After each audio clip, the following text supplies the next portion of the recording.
All right, meantime, there's growing fallout over new intelligence showing that only China tried to cover up the extent of the outbreak, but they did so to stock up on medical supplies needed to respond to it. I'm going to bring in now Jennifer Kern. She's a contributor for the Daily Caller on the Hill. Also, Richard Roth is joining us, Democratic strategist and founder and partner of the Roth law firm. Thank you both for coming on. I want to play this for you, Jennifer. I'll start with you. The president addressed China's actions again last night, accusing them of a cover-up. We heard this in Emerald's report, but here this is again. My opinion is they made a mistake. They tried to cover it. They tried to put it out. It's like a fire. You know, it's really like trying to put out a fire. They couldn't put out the fire. Jennifer, do you think this new information that we're seeing changes how the U.S. should deal with China over this outbreak?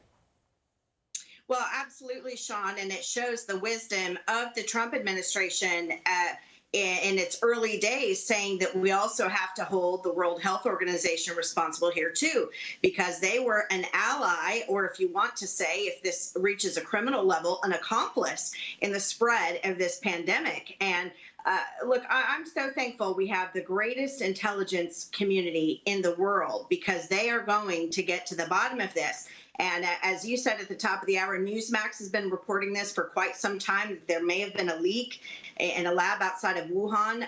I had heard it from my sources, including two top China analysts at Wall Street firms, who told me January 2nd, upon arriving back in New York City from the holidays, that they were hearing things on chat boards about some sort of virus that leaked accidentally, but that there was definitely a biological virus that leaked. So this is coming home to roost, and it's going to hit China and the WHO and anyone else who aided this country in this cover-up. There's looks to be overwhelming evidence. You know, they didn't want to, Sean, first give us the source, the patient zero of this. They hid that from the worldwide epidemiologist community. Now they won't give us samples of the virus. What that would tell us, Sean, is whether China knew that this was an accidental virus or if this was man-made. And as Emerald said there, if this was man-made and if it was not on accident, we are looking at World War III. You can bet on that. Well, there's a lot to be learned. I'll keep that in mind as I pass this along to you, Richard, and your thoughts on this. Again, the U.S. intelligence still trying to figure out that they're saying it came from the lab, but we don't really know if it was man-made or if it was an accident, and the whole cover-up and trying to, stockpile medical supplies. That seemed to be shocking over the weekend.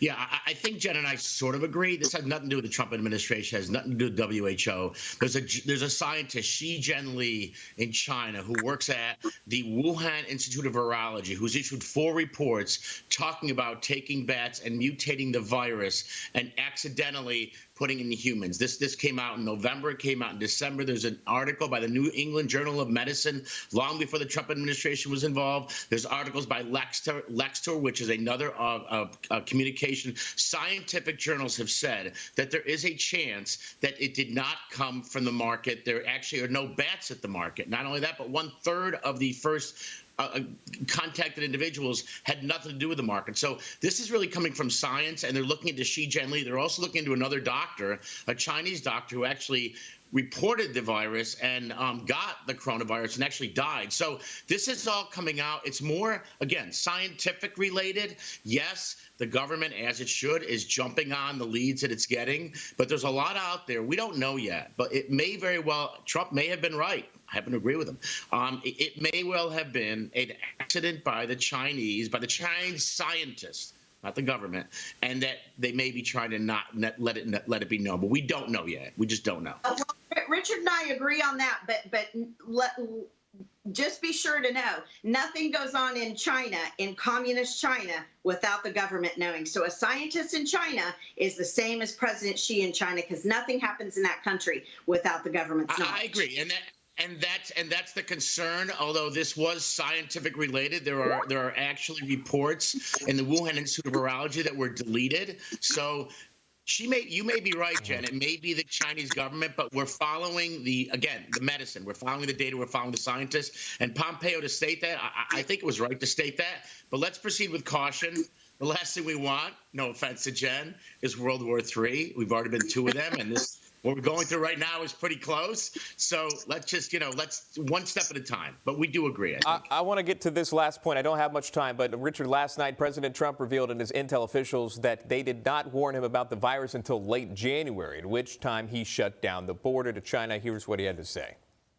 On January 23rd, I was told that there could be a virus coming in, but it was of no real import. In other words, it wasn't, oh, we got to do something, we got to do something. It was a brief conversation, and it was only on January 23rd. Shortly thereafter, I closed down the country to China. It's a lot of passing the buck here. I get that. But do you think he could have been warned earlier? Richard, I have 15 seconds for you, and then Jennifer. He was warned earlier. On January 18th, Alex Azar, the Secretary of Health and Human Services, said this could be bad. There was a memo by the Homeland Security in early January. January 29th, after Peter Navarro warned him, he was warned by Nancy Mezzanor. He was warned and warned and warned, and all the time they said this could be of epic proportion, every single person. He did not really pay it enough attention from January 3rd all the way to today, as far as I'm concerned. All right, and the last comment from Jen, and then we got to go. Well, look, if he was warned on January 18th, then reporters can do a FOIA request on that. President Trump did act quickly. About 10 days later, he shut down global travel from China, which he actually took a great deal of heat from and was called various names from. So I think the president here did as best as he can do. I think once this is over with and we're finally out of the woods, we can do a full accounting and a full reckoning of who's to blame here. And we'll catch back. We'll catch back up with you in about an hour, guys. Thank you both so much, Jennifer Kearns, Richard Roth. Thank you. Okay.